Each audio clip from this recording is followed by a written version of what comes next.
Olá, irmãos, boa noite. Que Deus abençoe sua vida nessa noite, que Deus fale com você, enche seu coração de graça, que Deus enche seu coração de sabedoria, que Deus possa, em nome de Jesus, continuar trabalhando na sua vida como tem trabalhado na minha, que Deus possa nos fortalecer nesse tempo difícil. Sei que é um tempo estranho para nós, né? Eu acredito que você já está meio cansado dessa situação, eu também estou. Cansado de live, cansado de áudio, cansado de vídeo, né? O desejo é estar na igreja, o desejo é abraçar, o desejo é estar juntos, mas infelizmente nós não podemos, né? Eu também estou cansado, não de vir aqui fazer vídeo, pregar para um computador, olhar para a minha cara, né? Estou aqui pregando no computador, você pode ver aqui no meu óculos, tem um reflexo da tela do computador, e é ruim, meu irmão, pregar. Na verdade eu estou pregando para mim, eu estou olhando para a minha cara. E isso não é bom. Bom é olhar para a cara dos irmãos, olhar para os rostos, né? Ver como a palavra vai falando a cada um, ver a reação de cada um.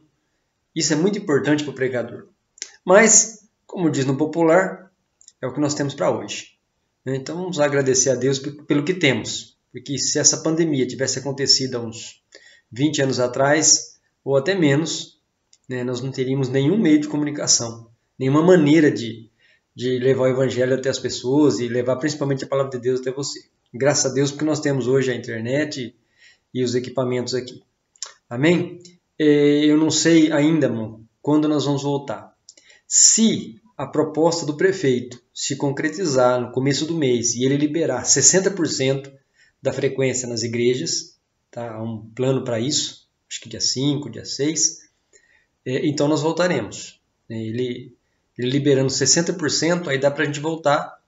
Aí nós vamos fazer 2 cultos e estaremos de volta. Tá? Mas vamos aguardar até o final do mês aí e ver o que acontece. Tá bom? Quero que você vá comigo lá no Evangelho de Mateus, no capítulo de número 4. Evangelho de Mateus, capítulo de número 4. Enquanto você vai lá, esse texto fala sobre a tentação de Jesus. Evangelho de Mateus, capítulo 4, diz assim: A seguir, foi Jesus levado pelo Espírito ao deserto, para ser tentado pelo diabo. Depois de jejuar 40 dias e 40 noites, teve fome. Então o tentador, aproximando-se, lhe disse: Se és o Filho de Deus, manda que essas pedras se transformem em pães. Jesus, porém, respondeu: Está escrito: Não só de pão viverá o homem, mas de toda a palavra que procede da boca de Deus.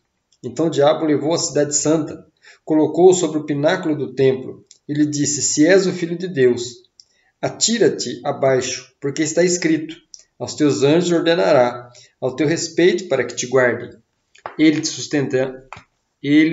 te susterão nas suas mãos, para não tropeçares em alguma pedra. Respondeu-lhe Jesus: Também está escrito: Não tentarás o Senhor teu Deus. Levou ainda o diabo a um monte muito alto, mostrou-lhe todos os reinos do mundo e a glória deles. Ele disse: Tudo isto te darei, se prostrado me adorares. Então Jesus lhe ordenou: Retira-te, Satanás, porque está escrito: Ao Senhor teu Deus adorarás, e só a ele darás culto. Com isto deixou o diabo, e eis que vieram os anjos e o serviram. Nós conhecemos esse texto, já lemos bastante. Esse texto fala da primeira, logo depois do batismo de Jesus. Jesus vive 30 anos como um homem comum, né, como o filho de José, o carpinteiro, como simplesmente o filho de Maria. Os primeiros 30 anos de Jesus não há quase referência na Bíblia, a não ser o seu nascimento. Depois nós vemos Jesus com 12 anos no templo, e depois há um período obscuro, que não conta mais nada sobre Jesus. Tá? Por que ele espera 30 anos para começar o seu ministério? Porque na tradição judaica, na lei, uma pessoa, um jovem, só era considerado um homem responsável a partir dos 30. Por isso que Jesus começa a sua missão com 30 anos. E a sua missão começa, o primeiro passo para começar a sua missão, a fazer aquilo que o Pai havia mandado, ele vai até João Batista. João Batista era o profeta da época. João Batista, a Bíblia diz que ele veio preparar o caminho do Senhor. Ele era o arauto, aquele que vem na frente, aquele que vem anunciando. Ele não era o rei, mas ele vinha anunciando o rei.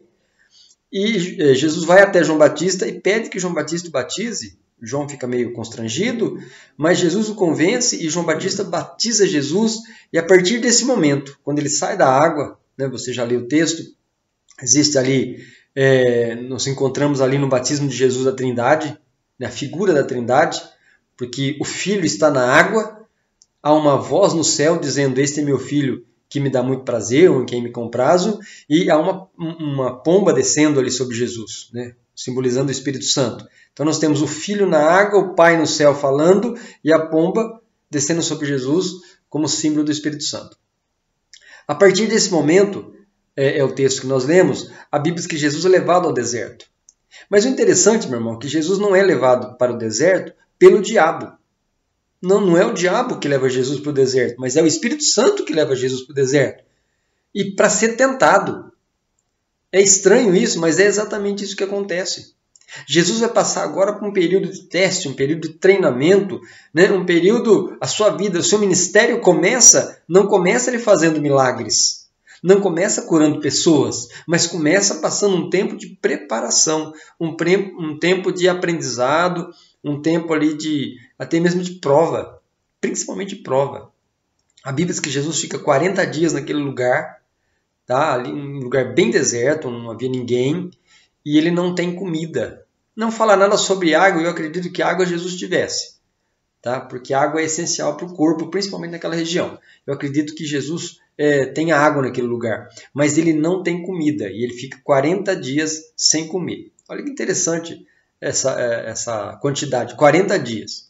Nós fazemos um jejum, né, de manhã até a hora do almoço e já ficamos ansiosos para chegar meio-dia, para entregar o jejum para poder comer. Né? E é um jejum apenas aí de 6 horas. Né? Isso contando que a gente comeu muito bem no dia anterior e jantou muito bem, até mesmo se preparando para o jejum. Então você imagine Jesus 40 dias naquele lugar, sem comer nada. Nesse momento, chega o diabo, quando dá os 40 dias, já finalzinho do seu jejum, vem o diabo para tentar Jesus. E vem exatamente no momento de fraqueza. Ele não veio nos primeiros dias, onde o corpo de Jesus estava muito bom, muito bem, ainda tinha ali a sua resistência. Ele vem no finalzinho, ele vem quando Jesus está já no seu limite físico, e ele vem então e começa a oferecer algumas coisas para Jesus. Ele vem ali tentá-lo. Tentar dissuadir Jesus de ir para a cruz, tentar dissuadir Jesus de morrer na cruz, tentar, de várias maneiras, fazer com que Jesus não cumprisse a sua obra que veio fazer. E nós queremos meditar um pouquinho nas respostas de Jesus, quando Jesus dá a resposta a Satanás, né? Satanás faz a sua oferta e Jesus responde, segundo a palavra de Deus, dentro da palavra de Deus, e eu quero meditar com você um pouquinho nessas respostas de Jesus. Tá? A primeira coisa que é importante falar aqui, nas primeiras duas, ou nas 3 tentações aqui, nas 3 situações, nós vamos encontrar a palavra se. A primeira delas é, se você é o Filho de Deus. Na segunda também, ele diz, se você é o Filho de Deus. E na terceira ele diz, se prostrado me adorares. Esse se é um condicional, a uma condição que o diabo impõe, né? É uma condição aqui, os 2 primeiros, colocando aqui em xeque, colocando em dúvida, né, a divindade de Jesus, ou a filiação de Jesus, né, no caso do Pai aqui, se tu és filho de Deus, olha, se você você vai ter que provar. Essa é a ideia do diabo. Se você você tem que provar. E na última ele diz, olha, se você se prostrar diante de mim, eu vou te dar tudo isso.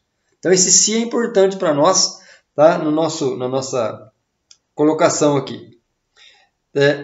Primeira tentação aqui. Jesus 40 dias, muita fome, imagino, né? Você imagina 40 dias sem comer. E a frase do diabo é, se você é filho de Deus, diga a essas pedras que elas se transformem em pão. O diabo sabia que Jesus podia fazer. Tá? Não só sabia, como Jesus prova isso depois, multiplicando aqueles poucos pães e os peixes, né, alimentando a multidão. E Jesus transforma muita coisa. Ele transforma água em vinho, ele faz uma série de coisas. Ele faz aparecer uma moeda na boca de um peixe, ele cura, ele tem um poder tremendo e a gente sabe disso. E o diabo aqui começa a testar Jesus. Se você é o Filho de Deus, você vai transformar essas pedras em pão, né?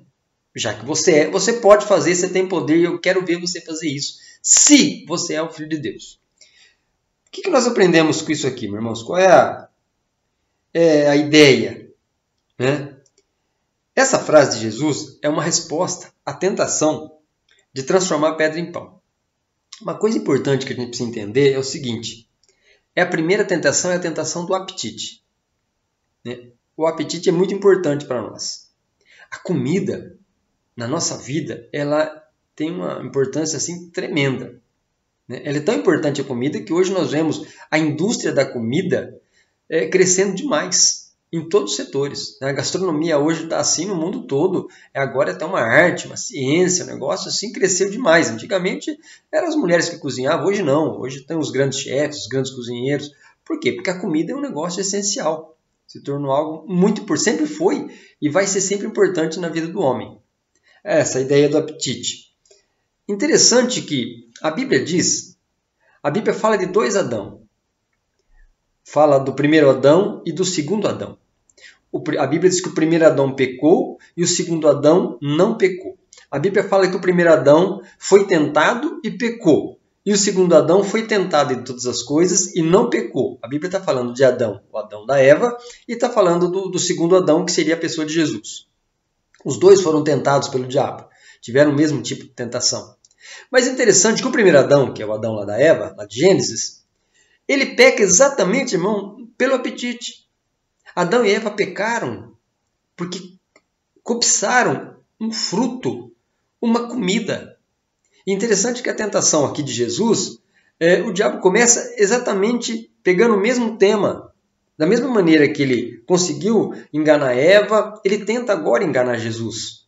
Né? Pegando pelo estômago, pegando pelo apetite, pegando ali pela ideia da comida. Né? Adão e Eva não estavam em jejum e nem tinham problema com comida. Eles tinham comida em abundância naquele lugar. A única exigência de Deus era que aquela árvore, aquele fruto daquela árvore específica, eles não deveriam comer. No caso de Jesus, ele não tinha comida nenhuma. Ele estava em jejum há 40 dias. Qual a possibilidade maior de tentação? Com certeza de Jesus, porque Jesus estava 40 dias sem comer. Adão e Eva não estavam em jejum e tinham outras possibilidades de comida. Mas a ideia da serpente, né, no caso o diabo lá, é usar a ideia do fruto e Eva cai. E Adão peca pela boca, peca pelo apetite. Outra coisa interessante aqui, Jesus não peca pela boca. Jesus se mantém firme. A ideia de Jesus aqui a resposta de Jesus olha, embora eu esteja com fome, né, embora seria muito bom eu ter agora aqui uma comida muito boa para me alimentar, mas nem só de pão viverá o homem. Jesus rebate o diabo usando a própria palavra de Deus. Ele não rebate segundo os seus conceitos, segundo aquilo que ele pensa, aquilo que ele acha, o que ele está sentindo no momento. Ele usa a palavra de Deus, dizendo para o diabo, nem só de pão vive o homem. Isso aqui nos dá uma lição assim tremenda, né? O que Jesus estava dizendo? Ele estava dizendo o seguinte, a parte material da nossa vida é importante. Tanto que o texto diz, nem só de pão. Ele não estava dizendo que não precisava do pão, ele disse, nem só de pão. Jesus sabia que a comida é muito importante para mim e para você. Mas Jesus sabia também que a nossa vida ela é muito mais do que comida. Muito mais do que comida ou bebida ou qualquer outra coisa. A nossa vida ela precisa ser alimentada pela palavra de Deus. A vida é muito mais que isso. Há um texto lá em Romanos capítulo 14 que diz assim que o reino de Deus ele não é comida nem bebida, mas ele é justiça, paz e alegria no Espírito Santo. Isso é o reino de Deus. Por isso que Jesus disse, olha, nem só de pão vive o homem. O homem precisa do pão, mas ele precisa muito mais do pão da vida que é Jesus. Ele precisa do alimento material, claro, mas ele precisa muito mais do alimento espiritual. Porque o alimento material é só para essa vida, mas o alimento espiritual é para a vida eterna. O pão normal, o pão de farinha, o pão de trigo, ele sustenta o meu corpo físico, mas a palavra de Deus sustenta o meu corpo espiritual. E é o meu corpo espiritual, irmão, quem determina as situações aqui nesse mundo. O meu corpo físico, ele segue a orientação da minha mente. Ele vai onde a mente quer, ele vai onde o espírito quer. Por isso que eu preciso ter o meu espírito forte.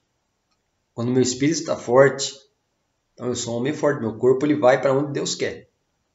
Por isso que eu preciso da palavra de Deus, enchendo meu coração todos os dias. Por isso que você precisa se alimentar da palavra de Deus todos os dias. O pão é importante? Muito. Ele não deve faltar e não pode faltar na nossa vida.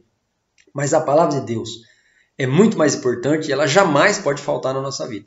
Jamais. Porque ela é quem nos alimenta, ela é quem nos sustenta, é quem nos faz ficar de pé. Deixa eu mudar aqui que saiu o negócio aqui. Achei aqui. Existe uma necessidade humana de caráter espiritual, meu irmão, que só a palavra de Deus pode preencher.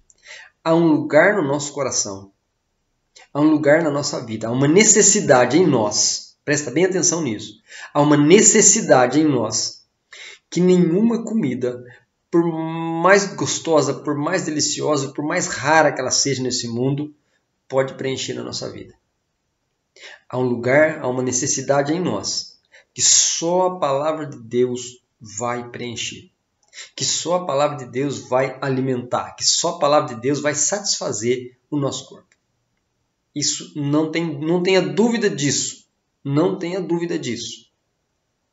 Por mais que você coma bem, por mais que você se alimente bem, por mais que você vá em restaurantes chiques, você não vai sair de lá farto o suficiente.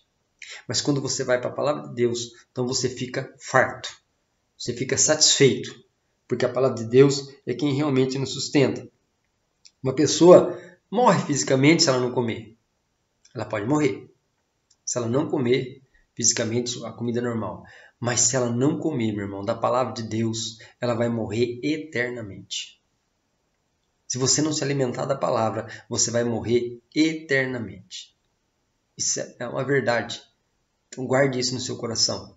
Você precisa comer? Claro, e deve. E é muito gostoso comer. Principalmente nesses dias de pandemia, tá ficando meio perigoso a coisa. A gente tá comendo demais. Mas, da mesma maneira que eu tenho esse desejo por essa comida física, eu preciso ter também desejo pela comida espiritual. Essa que me mantém de pé. Como a comida física, eu preciso comê-la todos os dias para o meu corpo estar pronto para o trabalho. Eu preciso me alimentar espiritualmente também, para que meu corpo, minha mente, meu coração, minha alma estejam prontos também para o dia a dia. Estejam prontos para a luta da vida. Amém? Há uma segunda investida do diabo. Ele não se contentou na primeira, e isso é uma característica do diabo, ele é muito insistente, muito persistente. Tá? Ele não desiste na primeira. Ele pode ir embora, falar, acho que aqui não tem jeito, mas ele vai numa segunda tentativa aqui, e ele leva Jesus até o pináculo do templo, a torre do templo. Coloca Jesus lá em cima, e era um lugar alto, talvez lá uns, não sei exatamente, mas acho que entre 30 e 40 metros. E ele diz para Jesus o seguinte, olha, se você é o Filho de Deus, atira-te daqui abaixo. E ele, para garantir a sua tentação, ele cita um texto. Ele diz, porque está escrito na palavra que supostamente o seu pai escreveu, que se os anjos estariam acampados ao seu redor. Se você tropeçasse, qualquer dificuldade, os anjos estariam sempre prontos a te sustentar nas suas mãos. Bom, e é uma verdade, realmente, o Salmo 91 vai falar isso. Que os anjos do Senhor estão acampados ao nosso redor, estão prontos a nos ajudar. Isso é uma verdade bíblica. Tá? Mas o diabo usa isso de uma maneira estranha, fora de contexto. Porque os anjos estão prontos a nos guardar, claro, para uma necessidade. Quando há uma situação de perigo, em que eu não me coloco na situação de perigo, mas acontece, os anjos estão prontos para me ajudar. Não numa situação de tentação, em que eu tento o próprio Deus. Em que eu me coloco numa situação de perigo, voluntariamente. Aí eu não posso contar com os anjos, porque eu estou procurando isso. E o que nós aprendemos com isso? Jesus responde também, né, dentro da palavra de Deus, ele diz, olha, não tentarás o Senhor teu Deus. Né? Não tentarás. Não tente. A ideia não é essa. Não tentarás. E interessante nesse texto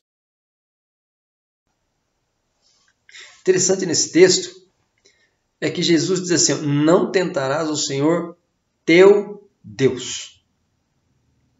Senhor, mas Deus é Deus do diabo? Claro que é. Não que o diabo sirva, mas Deus é Deus, inclusive, sobre a vida dele. Jesus estava dizendo, olha, o teu Deus significa que Deus tem controle, inclusive, sobre a vida do diabo. Tem controle.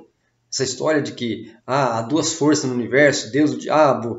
Irmão, só tem uma força no universo, que é o Senhor, que é Deus, é quem manda no negócio.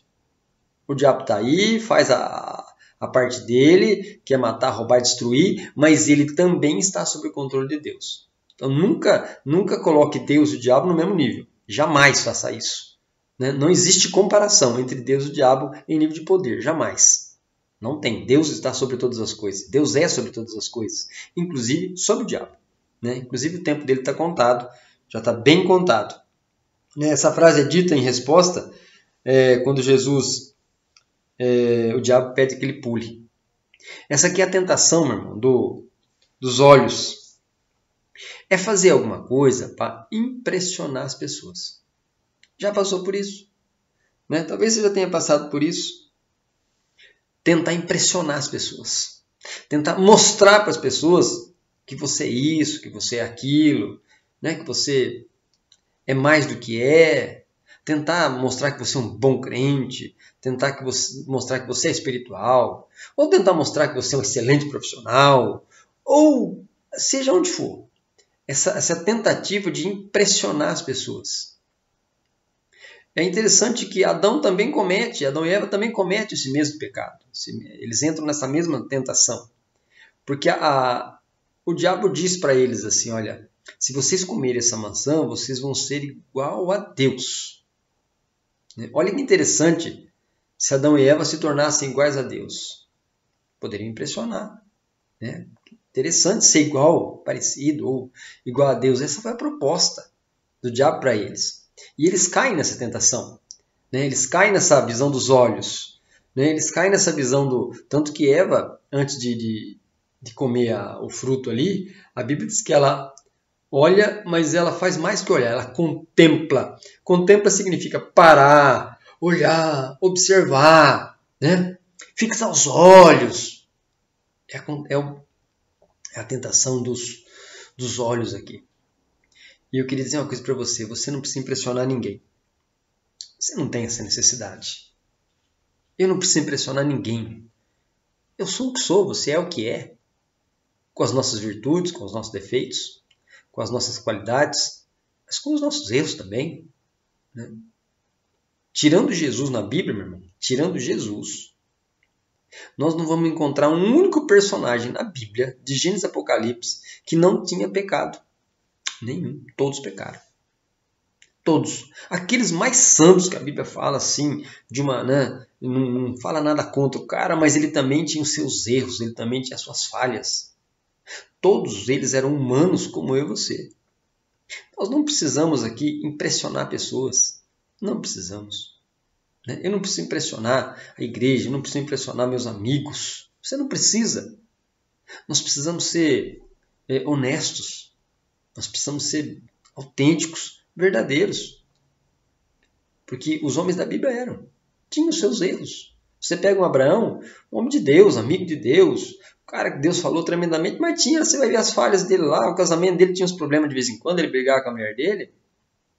Então eu não preciso provar que meu casamento, meu irmão, é lindo, maravilhoso, sem nenhuma falha, de vez em quando tem umas crises também, como o seu também tem. Os meus filhos têm problemas também, como o seu também tem. A minha casa tem problema, de vez em quando eu tenho problema financeiro, você também tem. Todo mundo tem. Então nós somos humanos. Então seja autêntico. Você não precisa impressionar ninguém. Outra coisa interessante, Jesus, o Filho de Deus, o Deus Filho aqui, ele não precisava provar nada para ninguém. Principalmente para o diabo. Nós não precisamos provar nada. Jesus não precisava provar para o diabo que ele era filho de Deus. E ele não precisou provar para ninguém que ele era filho de Deus. Quem creu em Jesus, creu. Quem não creu, não creu. Mas ele não precisou provar. Olha, eu vou fazer isso para provar que eu sou o filho de Deus. Ele vinha e anunciou, eu sou o filho de Deus. Meu pai me enviou, tal. Muita gente acreditou. Uma grande multidão não acreditou. Mas Jesus não precisava provar. Eu não preciso provar, meu irmão, que eu sou crente. Você não precisa provar que você é crente. Eu não preciso provar que Deus existe. Às vezes a gente entra nos debates aí com alguém, tentando provar que Deus existe, tentando provar que a Bíblia é verdade, tentando provar que Jesus veio. Nós não precisamos fazer isso. A própria Bíblia não prova e não se preocupa em provar a existência de Deus. Ela não se preocupa com isso. A Bíblia não se preocupa em provar que Jesus veio, ela conta a história. Mas não se preocupa com isso. Sabe por quê? Porque a Bíblia, meu irmão, é um livro de fé. A Bíblia não é um livro de ciência que tem que ter prova. A Bíblia é um livro de fé. Ou você crê, ou você não crê. Se você crê na Bíblia, irmão, cada história daquela, por mais estranha que pareça, é real. Se você não crê, por mais que venham 50 cientistas e tentam mostrar que foi assim, que existiu, você não vai acreditar. Então nós cremos num livro, a Bíblia é um livro para ser crido pela fé ali, única e exclusivamente baseado na fé. Por isso que a Bíblia diz que, olha, no princípio era o verbo, tal, e ponto final. Ah, mas como é que foi isso? Como é que foi aquilo? Mas pode um homem ficar no ventre de um peixe 3 dias e não morrer? Bom, talvez cientificamente não possa. Talvez não.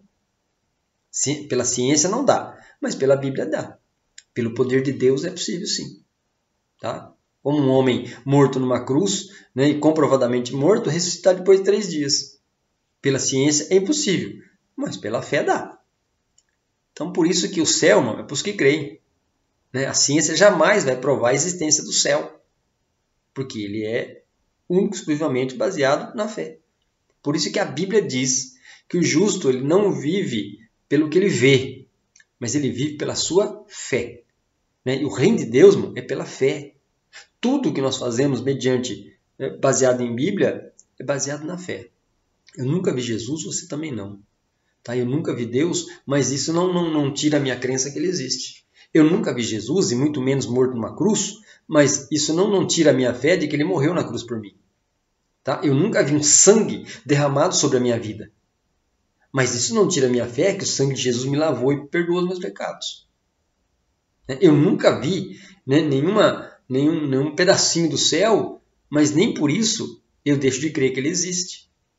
Tá? Eu nunca vi Jesus subindo aos céus, mas nem por isso eu deixo de crer que ele vai voltar de lá. O arrebatamento é para aqueles que creem. Eu acho muito esquisito eu estar aqui e no instante seguinte eu não estar mais. É muito estranho isso, pela ciência. Mas pela fé é possível. Por isso que Jesus não precisou provar para o diabo quem ele era. Eu não preciso provar para ninguém quem eu sou. Eu sou filho de Deus, nascido de novo, lavado e remido pelo sangue de Jesus. Ah, eu não acredito, eu não preciso provar para ninguém. Eu sei da minha fé, você sabe da sua fé. Eu sei da minha salvação, você sabe da sua salvação. Ninguém precisa provar nada. O relacionamento entre o homem e Deus é entre o homem e Deus. Nós não precisamos provar nada para esse mundo. O que nós precisamos é dar testemunho nesse mundo. Isso sim. Precisamos dar testemunho. Mas provar de maneira nenhuma. Jesus não se preocupou aqui em provar, e muito menos para o diabo. Ele tinha que provar alguma coisa. Muito menos pelo diabo. O que a gente pode aprender disso aqui? Bom, a verdadeira fé não obriga Deus a agir em nosso favor. Não obriga.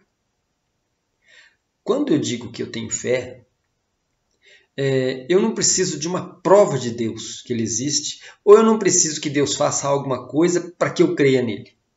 Se o senhor fizer isso, então eu vou crer no Senhor. Bom, isso é tentar Deus. Eu creio pela fé. Ah, mas se o senhor curar o fulano, então eu vou crer. Se o senhor me der emprego tal, então eu vou continuar servindo. Se o senhor me der uma namorada tal, assim, então eu vou acreditar que o Senhor é Deus. Não preciso fazer isso. Isso é provocação. Né? Isso é tentação. Deus não precisa provar quem Ele é para mim e para você. Muito menos para o diabo e nem para mim e para você. Ele não precisa provar nada. O que Ele já fez é o suficiente para provar que Ele é Deus, para provar que Ele nos ama, né? Dando o Filho dele para morrer por mim e por você. Então Deus, eu não preciso aqui forçar a barra com Deus. O que eu posso orar, eu posso pedir, né? Posso clamar, como a Bíblia diz, posso buscar Deus em oração, isso eu posso fazer. E na sua misericórdia, Ele pode me atender e geralmente me atende, te atende, mas não necessariamente no tempo meu e no tempo seu. Mas não tente a Deus, não exija que Deus prove quem Ele é para você. Não precisa disso. Tá? Se jogar do alto de um prédio, não é prova de fé. É burrice. Isso é burrice. Tá? Vou dar um exemplo para você. Jesus andou sobre as águas. Pedro também andou sobre as águas. João não andou sobre as águas. Paulo não andou sobre as águas. Tiago não andou sobre as águas. Eu não andei sobre as águas. Você não andou sobre as águas. E nem por isso, meu irmão, eu deixo de ser crente ou você de ser crente. Foi uma experiência de Jesus e uma experiência de Pedro. Está entendendo onde eu quero chegar? Nós não precisamos, porque algo aconteceu na Bíblia, tem que acontecer na minha vida. Não precisa. Eu posso pegar os princípios daquela história, que são muito bons, é o princípio de confiar em Jesus, mas eu não preciso andar sobre as águas. Há alguns que alguns anos atrás tentaram fazer isso nos Estados Unidos, baseado na palavra que Jesus disse a Pedro, vem, e Pedro foi e andou sobre as águas, eles acharam que podiam. E tentaram, né? E foram encontrados 3 dias depois os corpos dos 2 moços que tentaram fazer isso. Isso é burrice, né? Tentar fazer esse tipo de coisa para mostrar que você é crente ou não, isso é burrice. Isso é burrice. E outra coisa, é provocação a Deus. Provocação. Há um texto na Bíblia que diz que se nós fomos mordidos por uma cobra, por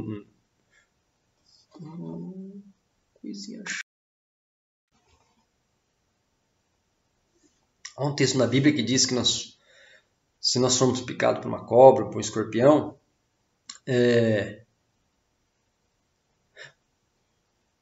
a Bíblia diz que isso não nos fará mal.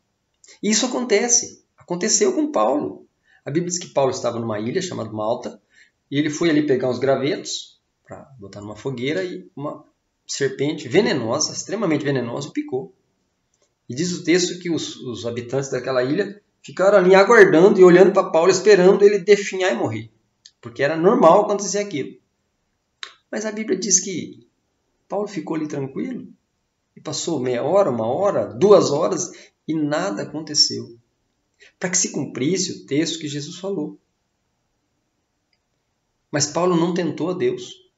Paulo não viu uma cobra venenosa, foi lá e esticou a mão para que ela não mordesse.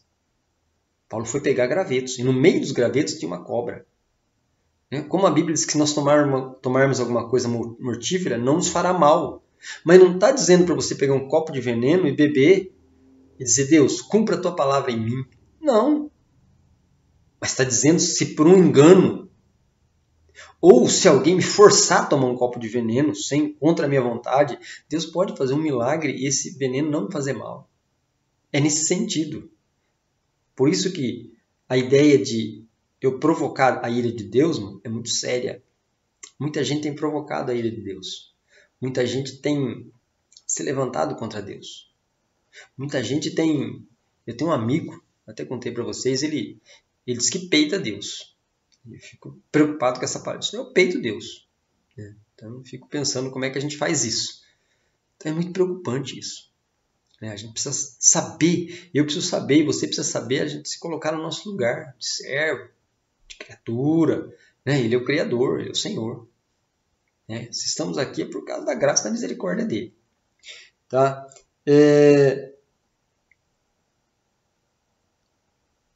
Fazer o que o diabo manda é tentar a paciência e a bondade de Deus. Eu não preciso fazer o que as pessoas falam para provar qualquer coisa. Principalmente o diabo. Não preciso. E de vez em quando a gente escuta umas coisas.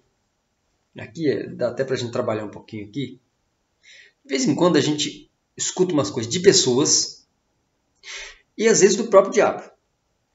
Aquelas frases assim, mais ou menos assim. Pô, mas você é crente, cara, você está numa miséria danada, hein? Como pode um filho de Deus estar numa situação dessa? Já deve ter ouvido isso, né? Como pode? Se você é crente, fiel, e está passando por essa situação tão ruim, como pode?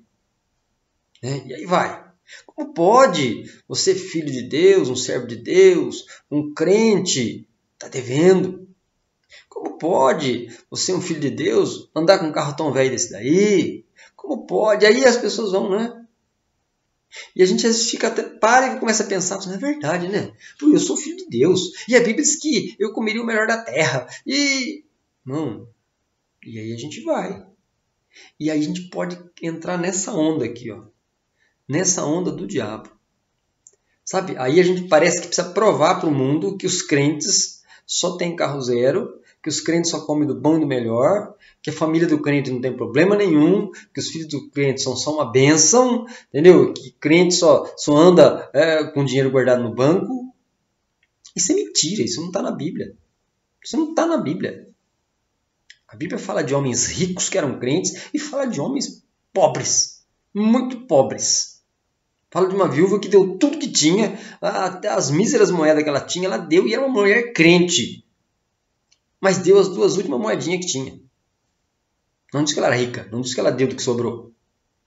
Diz que ela deu tudo que tinha, era extremamente pobre. A Bíblia fala de muita gente que creu em Jesus que era extremamente pobre. A tal ponto que em Jerusalém tiveram que distribuir comida porque o povo estava passando fome, mas eram crentes. Tá? Então, não dá ouvido a essas coisas, tira isso do seu coração. Tá? A Bíblia não diz que o Evangelho nos faz ficar ricos materialmente. A Bíblia não diz isso em nenhum lugar. Tá? Mas nos faz ficar rico espiritualmente. Agora, existe a prosperidade? A bíblica? Claro que existe, prosperidade bíblica. Um homem de Deus, que anda nos caminhos de Deus. Falamos aí quarta-feira lá, né? Salmo capítulo 1, tudo que ele fizer a mão prosperará, as coisas vão bem. Mas não significa, meu irmão, que você ganha R$1.000 e só porque você virou crente você vai ganhar 50 mil agora. Em nenhum lugar está isso na Bíblia, não está escrito isso. Mas diz que Deus pode te dar sabedoria, que com aqueles 1.000 você conseguir fazer bastante coisa com ele. É assim que funciona. Então, você não precisa provar nada para ninguém, muito menos para o diabo. A terceira situação aqui de Jesus, ele diz para Jesus assim, olha, ele leva Jesus numa montanha alta, mostra os reinos desse mundo, todas as coisas belas, os palácios, o ouro, as joias, as mulheres, tudo que tinha de bom, o melhor daquela época, e fala para Jesus o seguinte, olha, se você me adorar, eu te dou tudo isso. Faço uma troca com você. Te dou tudo isso em troca de um simples ajoelhar seu diante de mim. E a resposta de Jesus também é bíblica. Ele diz assim, ao Senhor teu Deus adorarás e só a Ele dará culto. Ao Senhor teu Deus, de novo, adorarás e só a Ele dará culto. Só Deus merece o nosso culto. Meu irmão, o meu joelho, o seu joelho só deve se dobrar diante do Senhor. De mais ninguém. Eu não tenho que me dobrar diante de homens. Tá? Não tenho. E dobrar, irmão, significa não só se ajoelhar. Tá? A gente precisa tomar muito cuidado com isso. Porque às vezes tem pessoas no nosso meio, inclusive no nosso meio evangélico, principalmente no nosso meio evangélico, pessoas que crescem na mídia, que aparecem, que se tornam famosas e viram quase deuses. E as pessoas quase se matam para conseguir um autógrafo, ou para tirar uma foto, ou para qualquer coisa. Tome cuidado com isso, que isso é idolatria. O texto é bem claro. Só ao Senhor darás culto. Ou se ajoelhar, fazer reverência, correr atrás, só do Senhor. Essa é a resposta de Jesus para essa frase. Essa, meu irmão, é a tentação do atalho. Essa é a tentação do atalho. O diabo está dizendo, olha, se você se ajoelhar aqui, você recebe todo o reino. É rapidinho, é fácil. Você não precisa ir para a cruz, você não precisa gastar esses 3 anos aí, não perdendo tempo, entendeu? É fácil, resolvo o seu problema. Diz aqui assim, ó, Essa é a tentação do atalho, de fazer qualquer coisa para não pagar o preço. Né? Adorando a Satanás, Jesus não precisaria passar pela cruz. Essa é a ideia do atalho. Isso aqui é extremamente perigoso. Extremamente perigoso. O Adão e a Eva passaram por isso também, por essa tentação do atalho. Porque a serpente disse o seguinte, olha, se vocês comerem esse fruto, vocês serão iguais a Deus, conhecendo o bem e o mal. Olha que interessante, para você ser igual a Deus, bastava comer uma fruta. Quantas vezes nós queremos que a vida se resolva facilmente diante de nós? Quantas vezes nós queremos ser santo, ter santidade, deitando de um jeito e acordando de outro? Quantas vezes nós queremos conhecer a palavra de Deus, mas sem estudá-la? Quantas vezes nós queremos ter um ministério na igreja, mas sem preparo? Queremos uma faculdade, queremos um bom emprego, sem estudar. Né? Queremos que aquele emprego excelente apareça e bata lá no nosso portão, mas sem a gente procurar. Essa é a ideia do atalho, é o caminho mais fácil. Né? E, bom, isso aqui é extremamente perigoso, porque isso faz parte de nós. Nós, os seres humanos, gostamos de sempre procurar o caminho mais fácil para todas as coisas. É por isso que tem tanta corrupção no mundo. A corrupção é o caminho mais fácil para o enriquecimento. O caminho mais fácil. Não é? Como é que você faz para comprar uma casa de R$1 milhão? Irmão, se você ganha 5 mil por mês, você vai ter que trabalhar muito, muitos anos. Mas a corrupção é um jeito fácil de você ter esse dinheiro de uma maneira rápida. Né? Você chega no seu objetivo rapidamente. Se chama corrupção. Caminho fácil, caminho largo. E esse texto aqui fala disso. Né? A ideia do atalho, a tentação do atalho. Você conseguir o seu objetivo sem pagar preço nenhum, sem fazer sacrifício nenhum, né? Sem fazer nada. Simplesmente trocando por alguma coisa. Só que aqui o preço é muito alto. O preço aqui para Jesus seria se prostrar diante do diabo. Por isso que Jesus responde assim, ao pé da letra. Só ao Senhor teu Deus adorarás. Só a Ele prestarás culto. Entenda isso. Nós encontramos ali Sadraque, Mesaque e Abednego. Nós encontramos um Daniel. Homens que foi exigido deles. Foi exigido pela lei que eles se dobrassem diante de um rei. E eles conheciam esse texto. Mesmo texto que Jesus citou. Ele disse, olha, sinto muito. E o rei disse, ou é isso, ou você se dobra ou você morre. Não tem problema, a gente morre. Mas adorar o Senhor, adorar um rei, adorar um homem, jamais. Nós preferimos a morte. Né? Você conhece a história, você sabe que no final Deus os livrou. Né? Mas outros não livrou. Outros morreram. Morreram. Os cristãos lá no Coliseu de Roma morreram por causa disso. Eles não precisavam morrer. Não precisavam. Eles podiam ter simplesmente negado Jesus ali na arena, só não creem em Jesus. Né? Foi um sonho, foi um surto que me deu esse negócio de Jesus e eu não quero. Né? Nem conheço Jesus. Eles iriam embora para casa, tranquilamente. Não precisavam enfrentar os leões.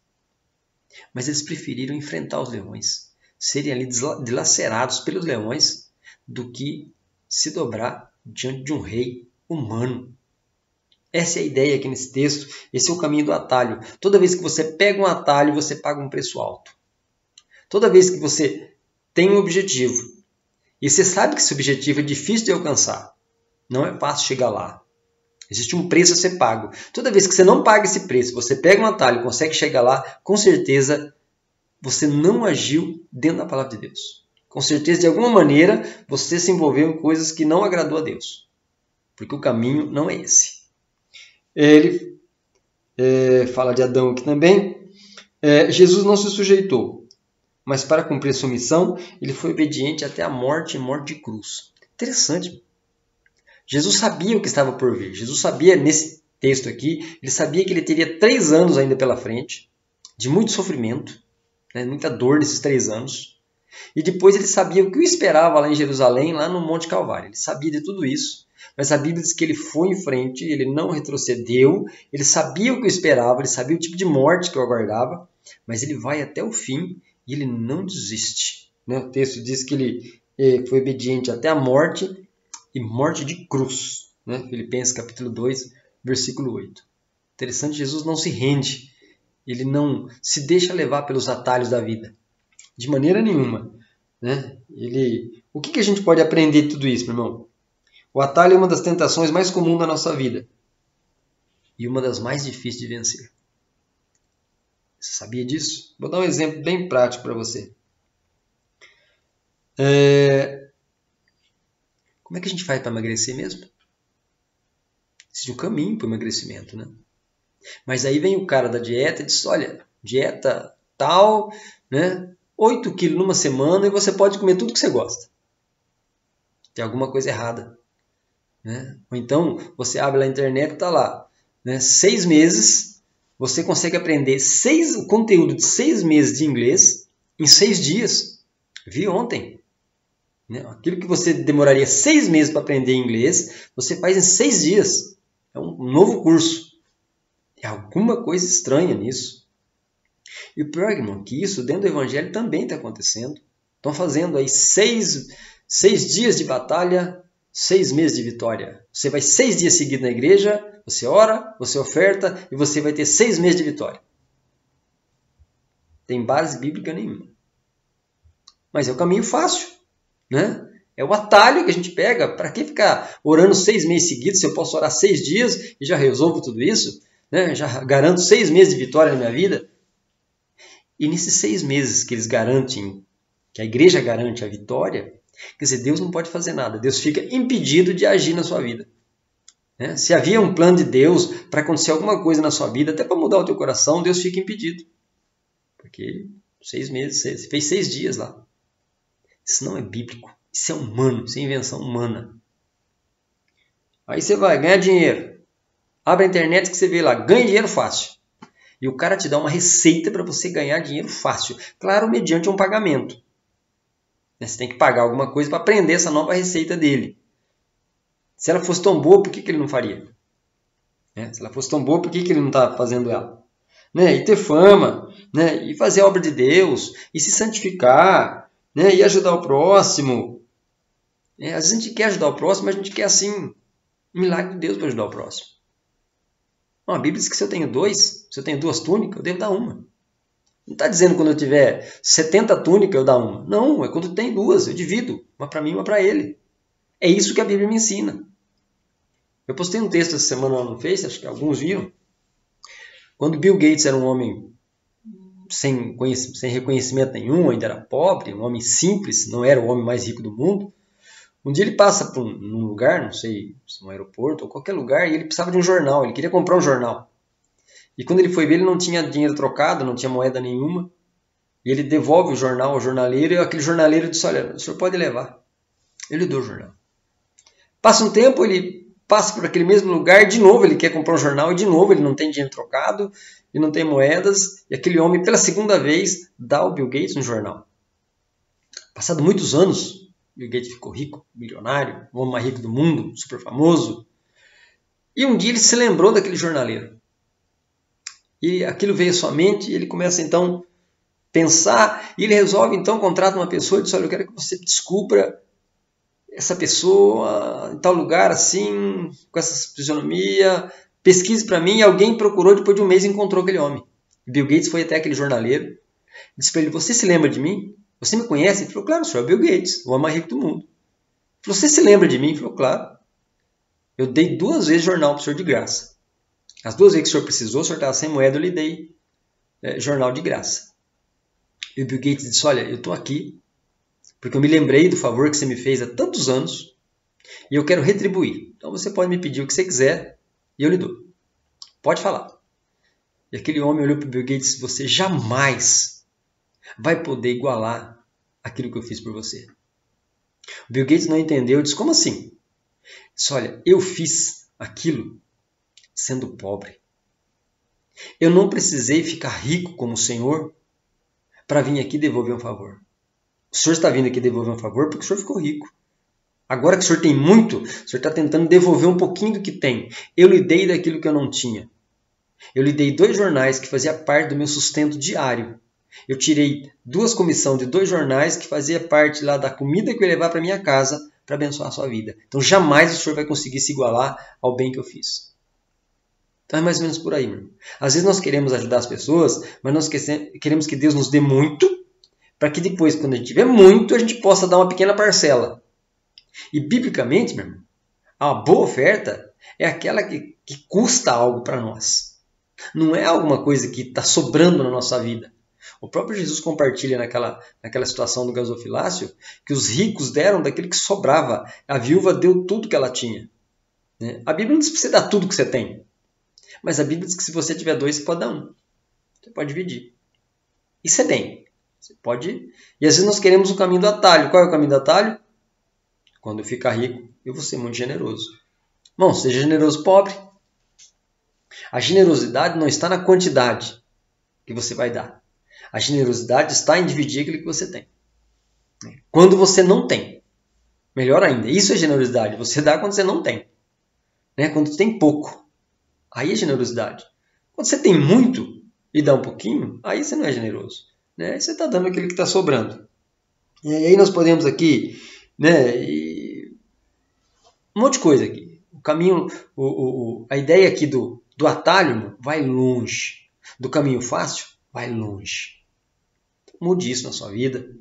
Não procure o caminho fácil, procure o caminho certo, o caminho real, o caminho verdadeiro, o caminho justo.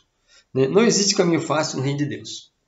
Mateus 7, versículo 13 e 14, fala do caminho estreito e da porta estreita. Diz que o caminho estreito e a porta estreita, ou significa o caminho mais difícil, ele leva à salvação. O caminho largo, aquele caminho mais fácil, ele leva à condenação. Então qual que você vai escolher hoje à noite? 3 conselhos para te dar. 3 conselhos. Primeiro deles, irmão, leia a Bíblia, faça oração se você quiser crescer. Quer crescer? Quer conhecer bastante da Bíblia? Leia a palavra de Deus, estude ela, pega a sua Bíblia, irmão, e coma. Aí você vai aprender, você vai ter conhecimento de Deus. Quer ter uma experiência com Deus? Vá para a oração, dobre seu joelho, gaste tempo. Aí você vai realmente crescer, se desenvolver espiritualmente. Não tem caminho fácil para isso. Não existe outro método. Não tem, irmão. Você não compra um kit na livraria evangélica que te vai fazer um servo de Deus, uma serva de Deus com grandes experiências usando aquele livrinho. Só tem um livro que te faz. É a palavra de Deus. Você precisa estudar. Precisa comer. Precisa meditar. Precisa aprender. E precisa orar. Precisa buscar Deus em oração. É o único jeito.